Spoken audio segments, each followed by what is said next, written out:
In early 2026, an immigration enforcement operation in Minneapolis triggered national attention, not because of immigration policy itself, but because it raised a deeper question about power, law, and accountability. Two fatal encounters involving federal immigration agents are now under investigation, and once again, Americans are asking, when federal enforcement operates inside cities, who is actually in charge, and who is accountable?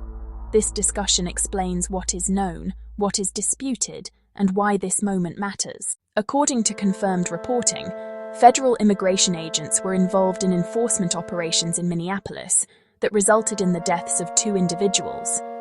Federal authorities stated the agents were acting within their enforcement mandate. Local officials, however, raised concerns about lack of coordination with city law enforcement, limited access to evidence, and conflicting accounts of how force was used.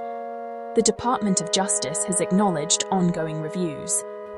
At this stage, facts are still being established. That uncertainty is central to why this story matters. Minneapolis is not unique, but it is symbolic.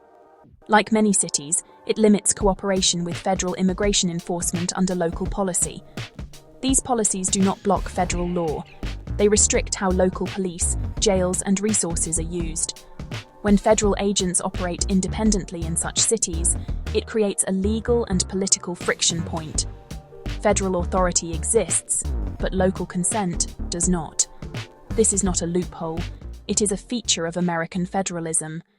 Under U.S. law, federal agents answer primarily to federal oversight. Local officials have limited jurisdiction over federal actions. Investigations often remain internal unless courts intervene. This creates a perception gap. Even when actions are lawful, lack of transparency undermines public trust. And when evidence access is delayed or restricted, tensions escalate, regardless of legal outcome. This is not new, but it is becoming more visible. The Minneapolis case highlights a broader issue facing many democracies. How do you enforce national law while preserving local accountability and individual rights? When federal enforcement expands during periods of political stress, the margin for error shrinks. And when communication breaks down, legitimacy suffers, even before courts reach conclusions. This is how institutional trust erodes. Not through one event, but through accumulation. This discussion is not about verdicts. It's about process, authority, and oversight. And it's part of our series. Hard questions the world wants answered. Because democracies don't collapse overnight.